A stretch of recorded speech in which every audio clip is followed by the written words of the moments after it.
There's like a smile thing on it. Oh, where it detects smiles. It's now at, yeah. You're now at 95%. That's good enough smiling for anyone, I think. We're here for the pitch meeting with this group, and this is to see whether or not we can commission you to make this thriller film. Well, 'cause I'm very interested in having some talented young filmmakers who are going to make some thrillers that will really make us a lot of money. I mean, really engage our audience. Okay, so if you could first of all let us tell me about your ideas. Well, should we start with the title? Yes, please. It's going to be called Dead in Hikes, Right. which is an anagram for hide and seek. Because it's going to be like set in a wood.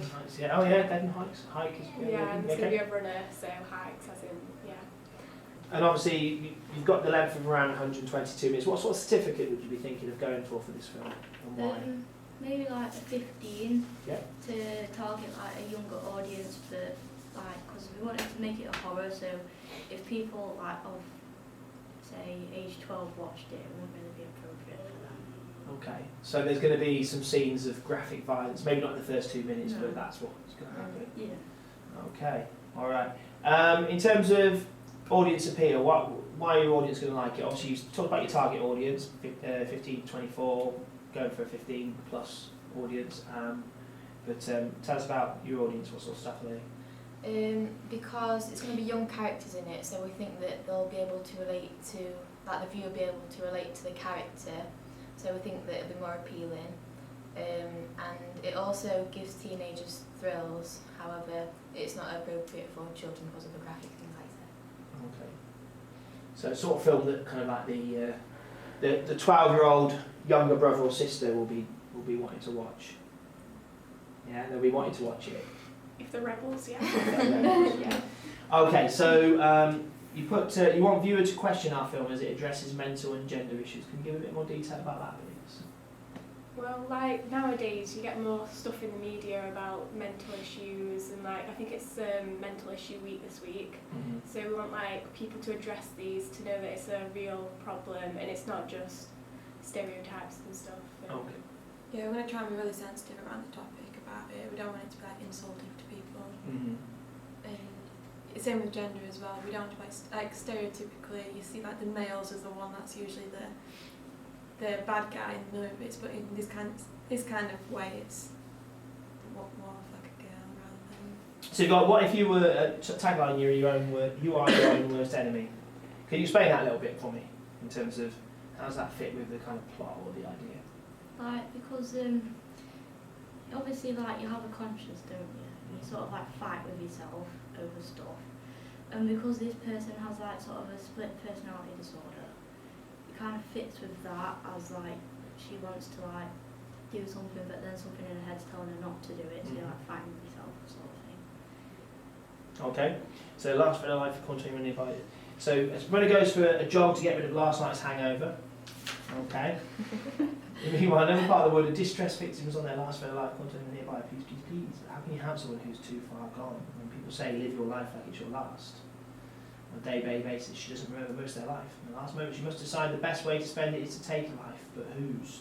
Okay, so what's her motive for taking a life? She doesn't she's like got a mental issue, so she doesn't exactly realise what she's doing half the time. Mm-hmm. Like she forgets stuff, and I don't know. I think it's just like she feels jealous maybe that they've got a stable mind. Okay. So has this particular character got any trigger points? You know, things that trigger certain behaviour. And if so, how would you show that? So it's a bit of a difficult question, but obviously, because what I think you're quite right about, you know, mental health awareness, and films aren't great always when it deals with mental health issues. That tends to be, you know, reason enough for the reason why they might go and kill someone because they're mad. You know, they've got mental health issues. How are we going to deal with that sensitively, but also show the danger? Because obviously it can be dangerous if somebody has mental health issues and they're not being properly supported. I think it's like you're going to be able to try and portray it as being like she doesn't actually want to, like she's trying to like fight, like kind of like push herself to like try and do the right thing, but it's like something in her head's like forcing her to, so she feels like more pressure rather than actually willing to actually kill someone. So it's kind of like going against what she believes, but she does it because she feels like she has to rather than wants to. Okay. So it's almost like a battle between them. Yeah, I think that's why it's like your own worst enemy, because she's kind of trying to not be a killer, but at the same time she is one because she can't help it. Okay. So what are you going to show in the first 2 minutes? At that point. Into like cross cuts of the video we seen. There was cross cutting from one scene, weren't they, to another. So are we having like running and then to the person? Yeah, it's gonna like cross cut quite quickly between like person running to then the actual distressed person. That's kind of like the other side trying to, like, you just see like disturbing like images of it, like whether she's like tied up or something like that. So it's kind of gonna fit like quick snippets of it. Okay. So almost like flashbacks or flash forwards, perhaps. I don't know. Or just kind of quick, as you say, cutaways, cross-cutting to other scenes. Okay. And so the run, perhaps the first couple of minutes, it might suggest what she's going to be running. She's going to be having these kind of quick, sort of momentary sort of flashbacks. Like paranoia sort of thing, like something's like watching her. Like they're not sure what it is yet. Mm. I think it'd be really good in this situation to sort of blur the lines between appearance and reality. So, you know, so with something like that, you know, are we suggesting that she's done that? She hasn't done that? Can we conflict that with something else where it might be, this might be something she might do? Equally, you know, it might be a happier flashback or flash forward. And just kind of confuse the audience a little bit as to, you know, what's... she don't like know what's between reality and what's like not. Yeah. It's kind of like what's going through her head at the same time. Yeah. In that perspective. Okay. In terms of visual realisation, how are you going to make it look? What about sound? I think there's lots of opportunities there to kind of show someone's state of mind through the use of sound. What would you be planning to do for that? Well, we're going to have like crunching leaves and stuff, and we're going to have like maybe the runner, you could hear a bit of their music. And then we're going to have like the please help me dialogue like repeated, like mumbled underneath. Or like high-pitched tamid sort of sounds to make it seem distorted and stuff like that. So some kind of like discordant, uncomfortable sounds for the audience. Okay. And maybe something which, I don't know, something which kind of signifies a change in her mind. You know, perhaps you can start with kind of comfortable, nice sounds, and then something sharp, and go for that kind of juxtaposition. Would be quite good, that. Okay, so so in the first couple of minutes, really what we're going to see is an introduction to this character and an introduction to the kind of the way in which their multiple voices may be affecting their behaviour. Okay, how do you think it's going to appeal to your audience in terms of that first 2 minutes? Why would somebody want to watch on after that?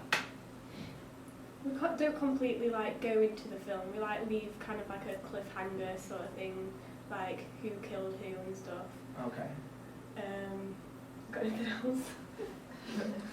Not everyone like addresses mental health, do they? Like it's normally like just killing someone for no reason sort of thing, or because of they killed their parents, they killed them. Yeah. Sort of thing. Yeah, I think that's a good point, isn't it? That sometimes it's oversimplified, isn't it? It's kind of vengeance or, oh, they're mad, they did this. So would the majority of your film really be about this person's sort of conflict?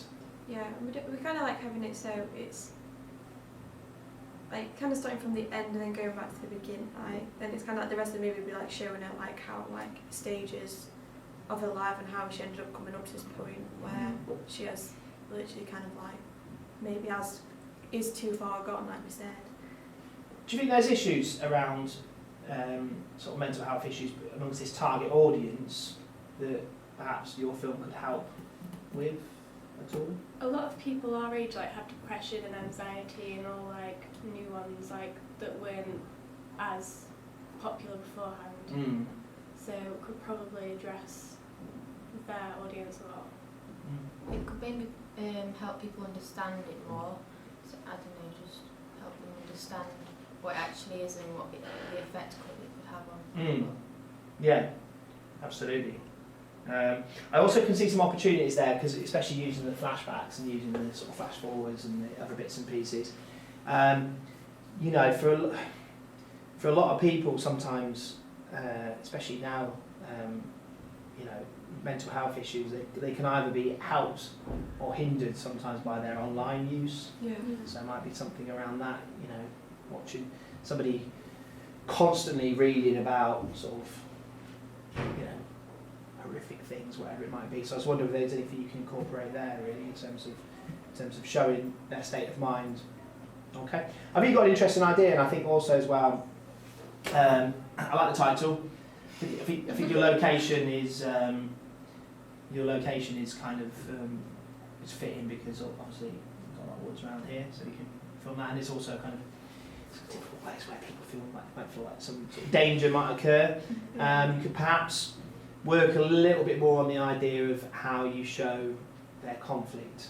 Yeah. I think in terms of, you know, is it just that they're running and they're trying to kind of get their head right and such and such? Maybe you could even have kind of like what sounds like a teacher's or a doctor's voice saying, you know, exercise could really help you when it comes to dealing with these problems. Oh You know? yeah. Little things where perhaps, you know, you can see this character, she's trying to cope with it. She's doing her best to try and cope with it, and there might be sort of words or strategies she's been given.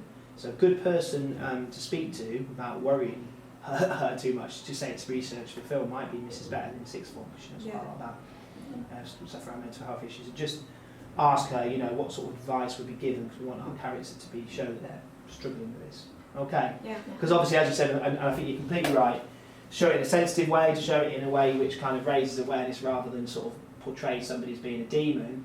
But I think there is a sort of message that can come out of this, which is that, you know, if people can't access or help, or the help given is not good enough, then there are serious consequences sometimes to that kind of thing. Okay. Yes, thank you very much. Very good, and I'm happy to commission it. So you'll see about £3 million in your bank accounts later on. Yes. All the money I get. The only last thing I was going to ask you was, what equipment do you think you'll need for that? Do you think you need to use the GoPro, the shoulder mount, stuff like that? We need a GoPro to Okay. yeah. Okay, so to get in the range of shots when it comes to that. Mm-hmm. Okay, fantastic. Thank you very much.